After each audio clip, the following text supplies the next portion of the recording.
Hey guys, Shy Got Picks here. Hope everyone's doing well and having a great week. We're here to break down UFC 305 Plessis versus Adesanya. We're going to be going over every single fight on the card, the best bets, what fights we should avoid, round props, as well as any possible parlays. We're absolutely on fire regarding our bets. I currently have 4 videos up on UFC and we're currently at 4 weeks straight of profit. This weekend we smashed it, hitting 20 out of 25 bets. These are all the plays we had for the weekend. We had Luciano moneyline, fight goes a distance, Salal spread. We didn't hit on the Williams moneyline, but we did hit on the over 1.5 and 2.5 rounds. Rosa moneyline, roasted by decision, was a slap. Gregorio did not hit, but thankfully we did go with the under 2.5 rounds. The one under 1.5 rounds barely didn't hit. Santos moneyline, Chandler plus 3.5 spread. Gutierrez moneyline, fight goes a distance, as well as him winning by decision, was an easy one. Barlow moneyline, over 1.5, 2.5 rounds, as well as him winning by decision. I told you guys I didn't think he was going to get that knockout. Mariscal double chance. We did miss on the main event with Tybura moneyline, but overall we did hit 20 out of 25 bets. We do have the bet slips to show. Here's some of our straights as well as some of our parlays. My favorite one was hitting 9 out of 9 on our round robin parlay. We've been running a contest for each video. For pay-per-view events, we're doing $15. For non-pay-per-view events, we're doing $5. Last week, our winner was Sicko546, so I sent them over $5 via PayPal as promised. And that was just because he commented and subscribed. So don't forget, comment below what you think the total significant strikes in the main card will be. You just have to like this video and be subscribed to be eligible to enter. This week is a pay-per-view event, so it's going to be $15. Good luck to you all. All right, onto the card. Starting with the first fight in the card, we got Stewart Nicoll versus Jesus Aguilar. Stewart Nicoll comes into this fight as an undefeated prospect. He's from Brisbane, Australia, so they are actually catering to him by giving him the home crowd advantage for his UFC debut. He does come into this fight as the favorite. Currently, as of this writing, he's standing at negative 225. He's 29 years of age. He's 5 foot 5 inches tall, so he's around the same size as Aguilar, who, as we know, is short. He's 5'4". Aguilar comes into this fight 10-2 with a 62-inch reach. We don't know Nicoll's reach, so we don't know who has advantage. I would assume Nicoll would, due to him being slightly taller. Aguilar does have slightly more experience, as he's fought 4 more fights in his career, including 3 fights in the UFC after winning the Contender Series. His only loss comes from Tatsuro Taira, which, of course, who can blame him? Taira is a beast. He does have a 17-second knockout against Shannon Ross, but he's a bum, so take that with a grain of salt. He also won by split decision against Mendoza, so he is coming off of 2 wins into this fight. But when speaking of Nicoll, I do like how strong and powerful he is for the division. He is a finisher, finishing 7 out of his 8 wins by finish. He likes to grapple and takes his opponents to the ground early. He pushes them against a cage, looking to lock his hands and throw his opponents down. He's also active in the clinch. He's very relentless with his takedowns. That's his main game plan. He has the wet blanket approach. He applies continuous pressure and puts himself in position where he can eventually let his hands go to a point where the referee is forced to step in. In his last 2 fights, he ended it in round 1 ground and pound. He also has a home crowd advantage here. There's no flight to worry about. There's no climate to worry about. Aguilar is really tough, though, so I think this could be a scrap. But Nicoll's striking is pretty trash, as well as he hasn't really fought anybody who can actually test his abilities as a fighter. Aguilar is going to be by far his toughest competition. Aguilar has hands. He dropped Ross. It made him float in the air. He has a good guillotine, very scrappy fighter, and very capable fighter. But it's tough to go against Nicoll here. I think this path to victory is clear, and the home advantage should be big here. I got to go with Nicoll. But Aguilar will make this tough, so it's hard to put Nicoll on some bet slips, especially at negative 220. Maybe some parlays, and maybe even some round robins. But we got to look for a better play here when props finally get dropped, because Aguilar will make this a sweat. But ultimately, give me Nicoll by decision. Up next to the card, we got Kenan versus Ricky Glenn. Kenan is 21-8 coming into this fight as a negative 175 favorite when he opened up as a negative 230 favorite. He's 34 years old and 6 foot tall with a 71.5-inch reach. He's 2 for 3 in his last 5. He is coming off of a loss. Ricky Glenn comes into this fight with a nearly identical record of 22-8-2. He's also 6 foot tall with a 70.5-inch reach. So 1-inch reach disadvantage. He's 1-3-1 for his last 5, coming off of 2 straight losses and a draw in his fight before that. I gotta go with Kenan here. In his last 2 fights, he's fought Jusset and Bedoya, where with Bedoya, he beat him up. He even dropped him in that fight, and Bedoya is known for having a good chin. And with Jusset, he fought a good fight. He didn't win, but he looked good in there against Jusset. Yeah, he lost to Machado Gary, but that was in the 3rd round. He hung in there. He's a solid fighter. Ricky Glenn just doesn't impress me anymore. He's getting knocked out by Dover and Giagos, and I mean knocked out, you know. He looks slow in there. They're also fighting at welterweight, so they'll be at 170 instead. I think Song could catch him here because Glenn really looks slow in there. He's not going to be faster at 170. He's not going to be faster while getting older. His last fight was over a year ago. He's gotten knocked out twice in the first round for his 2 fights in 2023. I just don't see a path to victory for him here. I don't see him taking Song down. I think Song clips him and knocks him out. What's weird to me, though, is that Song opened up at negative 230 favorite, and now he's currently sitting at negative 175, negative 200 tops. That's really odd to me. That's ringing alarm bells to me. As a bettor, that scares me. There's times in the UFC where a fight looks so obvious and the result looks so obvious and it ends up being totally wrong. I don't know what the sharps are seeing here on the Glenn side, but Vegas is clearly reacting with money coming in on the Glenn side. Maybe there's some info we don't know. Maybe Song's weight cut is going horribly. It tells me we should avoid this fight from a bettor's perspective and look for props. The negative 175 is such a good price tag that it's tough to not place a bet here, but that's the reason specifically I think they're trying to bait me in here. You know, ultimately, I got to go with Song. He's got a good resume against some really good fighters. I also think he knocks him out here, you know. I think he knocks him out in the first round. I don't get the line here. You know, I probably will go for the bait, and I probably will toss some money on Song here at negative 175. Truthfully, it's a great price. But yeah, give me Song Kenan here, round 1 knockout. Up next on the card, we got Tom Nolan versus Alex Reyes. Tom Nolan comes into this fight 7-1. He's 4-5 in his last 5 fights. He comes in as a humongous favorite at a negative 1100. He is from Australia. He's 6'3" tall with a 73-inch reach. Alex Reyes comes into the fight 13-4. He's 3-2 in his last 5, plus 700 dog. He does fight out of the United States. He's 5'11" tall with a 73-inch reach. This will be a quick one here, especially because he's a negative 1100 favorite. He's 24 years old, so much younger than Alex Reyes, who's 37, almost 38. Nolan is also 6'3". Meanwhile, Reyes is 5'11". They do have the same reach at 73 inches. Ultimately, this is an easy one, you know? Nolan is the easy choice here. Reyes has 2 fights in the UFC, both where he gets knocked out in the first round. One fight was in 2023 and the other was in 2017. So literally 6 years later, he comes back and gets knocked out again. I don't see much changing here. Nolan is a very, very good prospect. He's also Australian, so it's also a home field advantage here. He's a finisher, you know. He also does it in the first round. I don't see anything changing here. Give me Nolan by round 1 knockout. At negative 1100, you're basically forced to wait for the props to come out here. There's no value at negative 1100. I reckon under 1.5 will be around probably negative 180. We'll see.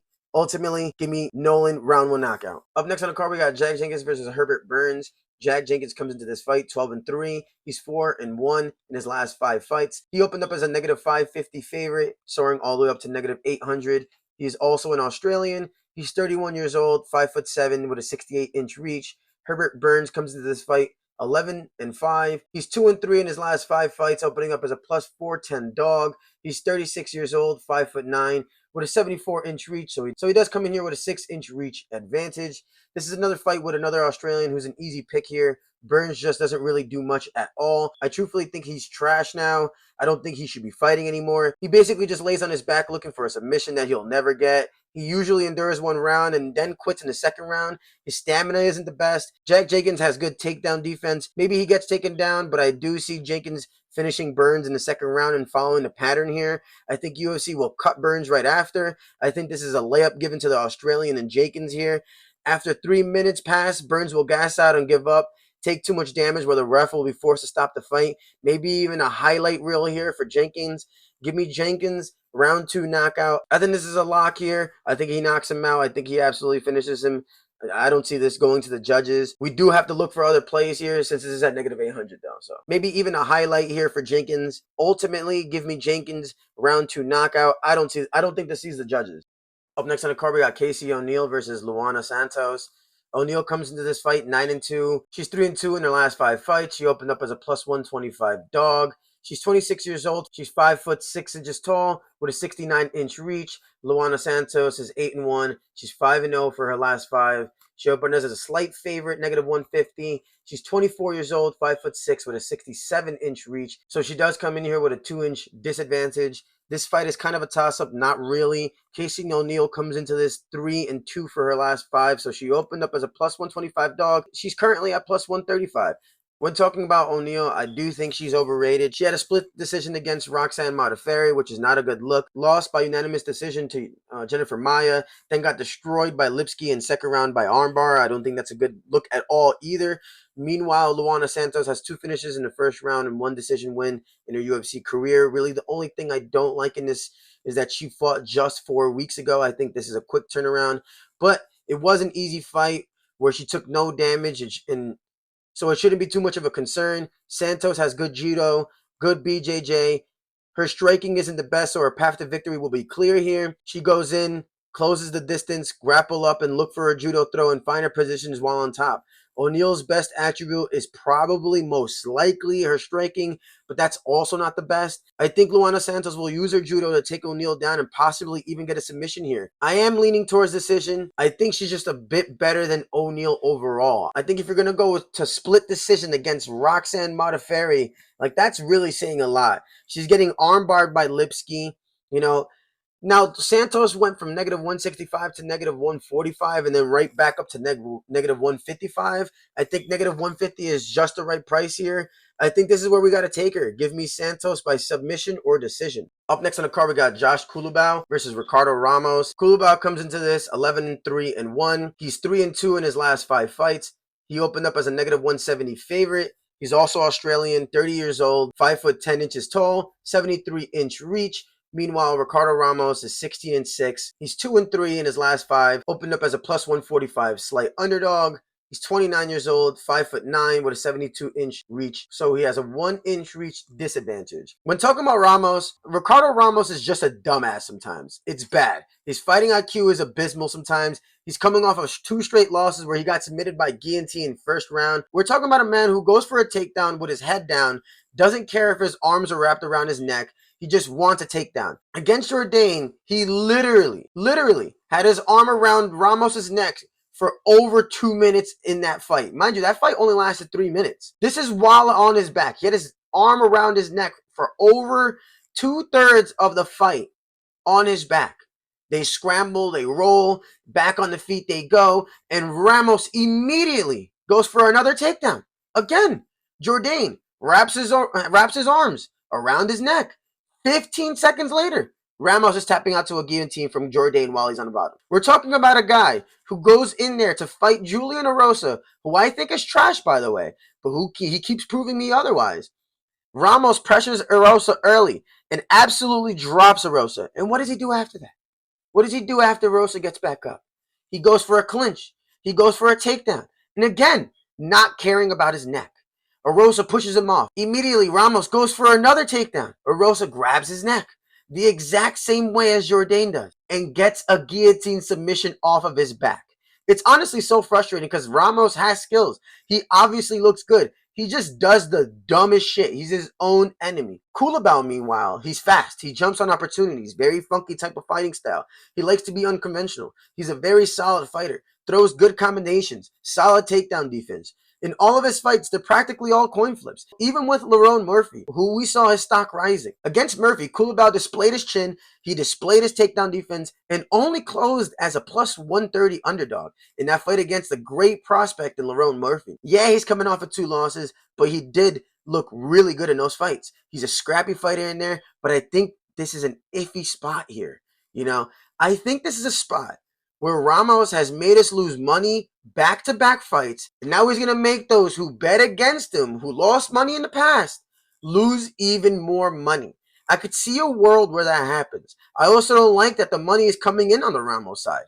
Ultimately, he's a very good fighter, very talented, just very, very, very low fighting IQ. But I kind of like him here. I don't think he's going to get caught by another guillotine. I think this is a dog or pass situation here, especially from a bettor's perspective. I see them being evenly matched. If anything, I kind of think Ramos is slightly better. Just hasn't been able to prove it because he's always just tapping and giving up. But before tapping out, he does look good.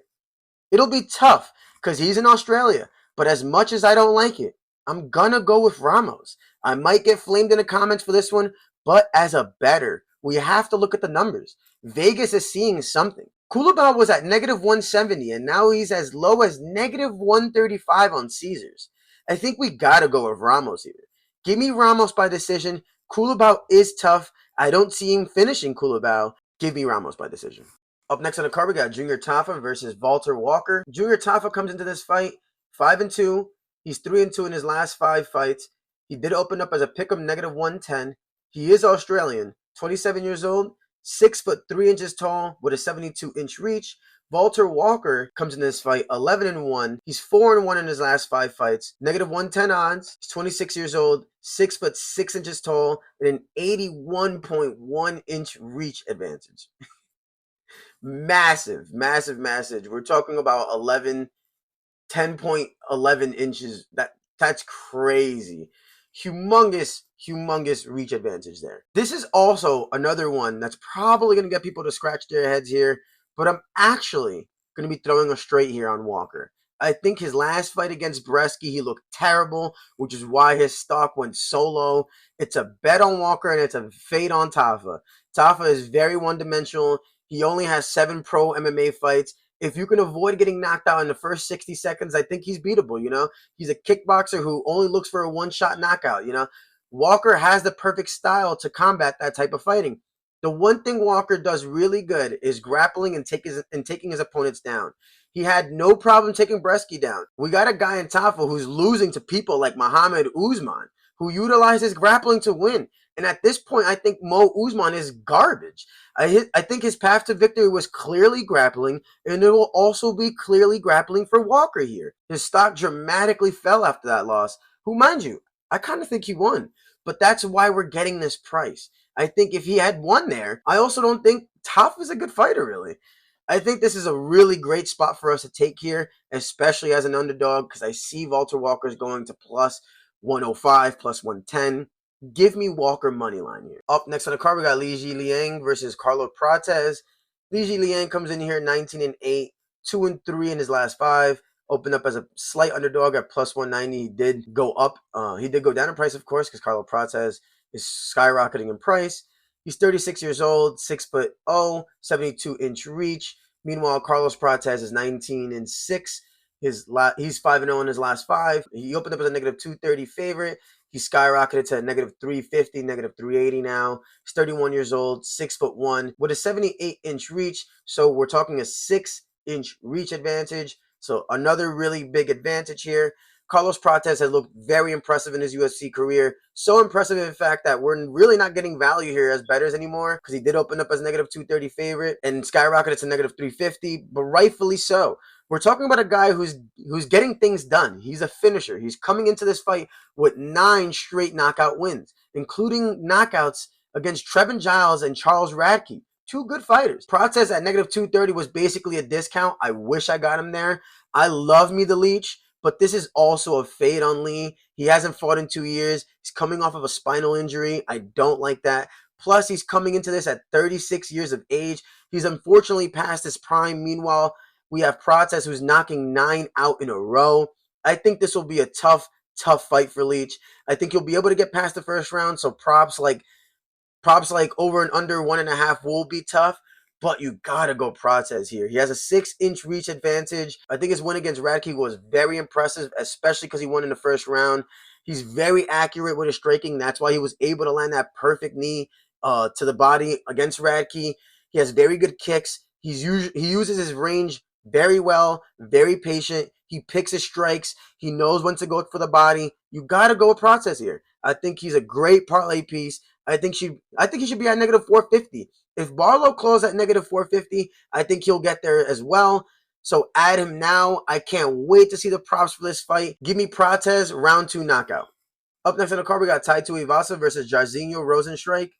Tuivasa comes into this fight 14-7, 1-4 in his last 5. Opened up as a slight underdog at plus 160. He is fighting out of Australia, so does have the home field advantage here. He's 31 years old, 6'2", 75-inch reach. Meanwhile, Jairzinho Rozenstruik is 14-5.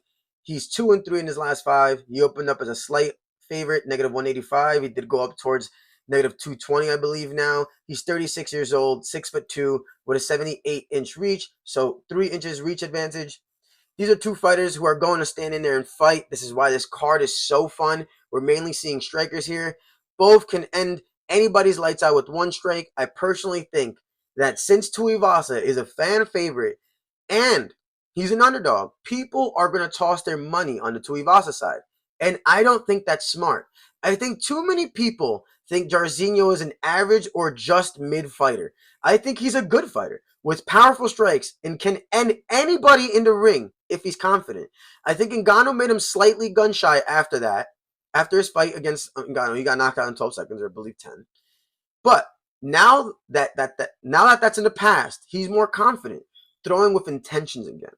His losses came from elite fighters like Ngannou, Blades, Gane, and Volkov. He also lost to Almeida, but Jairzinho is prone to grappling. Tuivasa is no grappler. I know Tuivasa can land one and end this fight and make me look dumb here. I know that. But I just can't see me ever putting money on him ever again. He's coming off of 4 straight losses. I get it, against elite competition, but his last wins are against Derek Lewis, Augusto Sakai, and Greg Hardy. If you really look at his resume, it's not that great. He's 8-7. Once he became a fan favorite with the Shui thing, he started losing. I also don't see him being able to knock out Jairzinho here. Also, the money is going towards Jairzinho, which makes me more confident in him. Sharps placed their money early at -180, and now he's at -220. It's more iffy, of course, at -220. But if this stays on the feet, which it will, he's not really at a disadvantage like everyone thinks he will be. He doesn't get hurt. He doesn't get hit nearly as much as Tuivasa, actually almost by half. Also, Rozenstruik knockdown rate is just as good as Tuivasa's. I think the money will come in on the Tuivasa side. And I also think people are just disrespecting Jairzinho, and I don't know why. I see some people saying there's no way Tuivasa loses 5 fights in a row. And really, that's exactly why I'm betting against Tuivasa. Imagine being the guy to put money on a guy who just finished losing 4 fights in a row. Like, that won't be me, especially not when Vegas is already pushing the line towards Jairzinho. Give me Jairzinho by knockout. I figure probably the second or maybe in the third round because, Tai Tuivasa does have a chin on him. But I do say the second round. Give me Jairzinho Rozenstruik, second round knockout. Up next on the card, we got Mateusz Gamrot versus Dan Hooker. Gamrot comes into this fight 24-2. He's 4-1 in his last 5. He opened up as a -260 favorite, skyrocketed to I think even upwards of -380 now. He's 33 years old, 5'10", with a 70.5-inch reach. Meanwhile, Dan Hooker is 23-12. He's 3-2 in his last 5 fights. He's from New Zealand. He's 34 years old, 6'0", and he has a 75.5-inch reach. So he does have a 5-inch reach advantage here.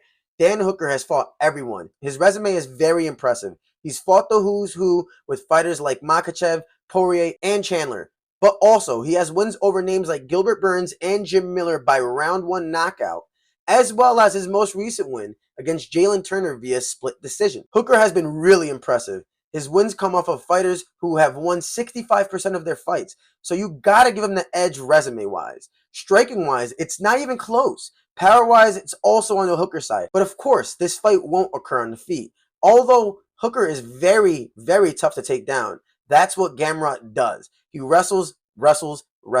That's always his game plan, and that will forever be his game plan. He's very good at what he does, but the key here is that Gamrot, although he grapples continuously, he's averaging 5 takedowns per 15. He doesn't necessarily hold on to his opponents for long. They sort of find their way out of it most of the times, but then don't get me wrong, Gamrot will stand and probably try again and usually is successful, right? But my point is, he doesn't necessarily hold his opponents down for long when he does take them down. His cardio is also not the best. Dan Hooker's takedown defense is very, very good. He also doesn't stay down when he does get taken down. Also, what's this odds movement? This is weird. Gamrot opened up at -350, not nose dives to -190, then skyrockets back to negative 350, negative 360. For me, if you got him at negative 190, good for you. At negative 360, it's got to be a dog or pass here. Do I think Gamrot wins? Yes, of course. Do I think Hooker is an absolute dog here? 100%. Gamrot should be able to take him down, and ultimately that wins rounds, and winning rounds wins fights. So I do think Gamrot could be a possibly good parlay piece because he should win. He has a clear path to victory here, but wow, is this a dog or pass for me? Dan Hooker is no slouch. His striking is legit. He knows how to scramble. In his last fight, he also closed as a plus 240 favorite. So he's ruined a lot of parlays before. Be careful here. Over 2.5 rounds will probably be at negative 250. I love that. Or fight goes to decision. Ultimately, though, this is a prediction video as well as best bets. So betting-wise, I will be avoiding this fight. But I do have to go with Gamrot by decision. Up next on the card, we got the co-main event. Kai Kara-France versus Steve Erceg. Kai Kara-France comes in this fight 24-11, 3-2 in his last 5 fights. Opened up as a plus 190 dog. He fights out of New Zealand. He's 31 years old, 5'4" with a 69-inch reach. Steve Erceg is 12-2, 4-1 in his last 5. He opened up as a negative 230 favorite. He is Australian. He's 29 years old, 5'8", 68.5-inch reach. So he does have a half-inch reach disadvantage on a fighter who's 4 inches shorter than him. Listen, I've been very big on Erceg. I'm a big fan. I thought he was going to beat Pantoja for the title despite everyone calling me crazy. I agree, he didn't deserve the title shot, but that didn't mean that he wasn't ready to be a champion. He was winning, in my opinion, until he went for that silly takedown. I think Erceg is elite, and this was all before his fight with Pantoja, where he shocked everyone. His striking is very legit. He has knockout power. He's a good grappler, good defense, just an overall very good fighter. He's fighting at home, which is probably going to motivate him more, including his loss. Some say that might have been his most impressive fight, and that he regresses, like Reyes did against John Jones, or Sarah against GSP, where he just happens to show up that night. Also, whether or not he regresses after that fight. And if he does, against Kai Kara-France, that could be very problematic. But I just don't see that. I think people were stunned by his performance and truthfully never watched him fight really and have never heard of the guy. He's been legit. That's why I picked him over Pantoja, a man who's beaten the entire division multiple times. But I do see this staying on the feet, as Kai's takedown defense is very, very, very good at 88%. This is not an easy matchup for Erceg. Kai is very dangerous. His striking is one of the best in the division. This will be a very tough matchup. He's an experienced fighter and a very well-rounded fighter. Despite only being 5'4", he has a reach advantage. If you look at these numbers, they're landing virtually the same amount per minute. But Erceg is absorbing more per minute, as well as he has a 52% defense compared to Kai's 65% defense. But at the same time, Kai's accuracy is less at 39% and Erceg's is at 49%. When we get down to business, I think Erceg wins this fight. I think he's the better fighter. He's at home. He's been in a big moment before. So when you ask me for my prediction, it's Erceg for sure. I think he wins. And I think he wins by decision. But from a bettor's lens, anything over negative 200 is just too expensive here. It's exactly why he fell down to negative 165 and even negative 155 in some books. So personally, I'm taking that now. I think that's a great price. I think his price will get worse by fight night towards that negative 200, that negative 230. Again, at those odds, it's dog or pass. But ultimately, give me Erceg by decision. I think he's way too good. Great kicks, very good striking. He's taller, which he should be able to utilize. At negative 155, I'm all over that price. Regardless, I think he wins. I'm very confident in him. Up next on the card, we got the main event of the night. Dricus du Plessis versus Israel Adesanya. Du Plessis comes into this fight, the champion, 21-2, 5-0 in his last 5. He opened up as a dog, I believe, plus 180. Now he's going upwards towards a pickup now. It's plus 110. He's 30 years old. He's 6'1" with a 76-inch reach. Meanwhile, Israel Adesanya, he's 24-3.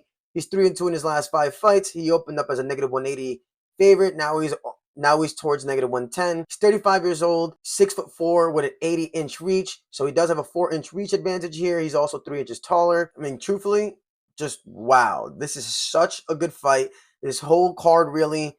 This is a great main event. I'm so excited. We got beef. We got champions. We got high stakes.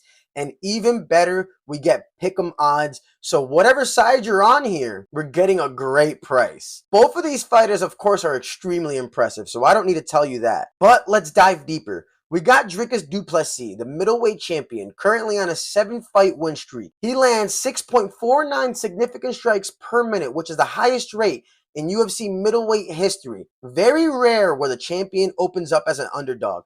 Money is coming in on the du Plessis side, which makes sense. Izzy just came off of his loss to Strickland where he looked terrible. And of course, Strickland lost his title to du Plessis. But let's not forget, Adesanya was a -700 favorite against Strickland. And du Plessis opened up as a dog against Strickland. I know he beat Strickland, but there's no reason why this line should be adjusted this much. Last time we saw Adesanya talking like the way he currently is, he knocked out Pereira. He has this anime character aura to him. As dumb as that sounds, but he's coming in here determined and coming into a home crowd, able to make history, get his belt back, and settle his beef. Izzy is still Izzy. Let's not forget that. His reach advantage is at 4 inches. That'll be very big here. He has a better resume. I just see him reaching that avatar state again, like he did against Pereira. He was losing that fight, and then he knocked him out. That was a determined Izzy, and I see him being determined this weekend. And a determined Izzy is a scary Izzy. I don't want to undermine Dricus either. He deserves to be champion. He's a great fighter. But I'm a prediction channel, yes. But at the end of the day, I'm a gambler. So not only will I be taking Adesanya in this fight for my prediction, but at -110 for Adesanya, that's crazy to me. Keep pouring money on the du Plessis side because this price will only get better for me, I think. Ultimately, I think, I never thought we would ever see this price tag on Adesanya ever. But so in my opinion, you gotta take this price. You just have to. It's Izzy. Also, that line discrepancy where both closed at very different lines against Strickland. I like weird numbers from Vegas, and I think that's an important one. Of course, money will come on Dricus. Recency bias is a big thing. It makes me more confident, truthfully. I absolutely see why people are on the Dricus side. I will not be shocked if he wins this. But I got Adesanya. I think he knocks him out. Probably later in the fight. Probably like the 4th round. But give me Adesanya knockout. This fight right here, like I said, I don't blame you for picking any side here. If you got money on du Plessis, flame me in the comments below. If you got money on the du Plessis side, flame me in the comments below and tell me why you got him. But, man, it just... regardless, this is just such a Regardless, this is such a fucking tough fight Regardless, this is such a tough fight to predict. Like I said, I'm really looking at this as a gambler side. When you remove all the numbers, because they're very similar, when you remove all the numbers and you look at when you remove all the recency bias, that number where Adesanya closed at -700 with Strickland and du Plessis opened up as an underdog, it's just, like I said, I tell you this, I tell you all this, I say this all the time. Vegas knows something that we don't. That line, that number right there is very telling to me. Give me Adesanya. Give me him by round 4 knockout. I can't wait. That's it for us here. Those are my breakdowns for UFC 305 du Plessis versus Adesanya. Do let me know who you guys have in the comments below. Do you agree with me? Do you disagree? As always, thanks for watching, and please like and subscribe, as these videos do take me a lot of time to make. If they happen to help you out, it would be a great way to show some support. Also, if you made it this far, don't forget we do have a contest for every UFC prediction video. This week we have a pay-per-view card, so we'll be giving out $15 to whoever guesses the closest to the total amount of significant strikes in the main event. In the comments below, you do need to be subscribed to be eligible. Again, thanks for watching. Stay up.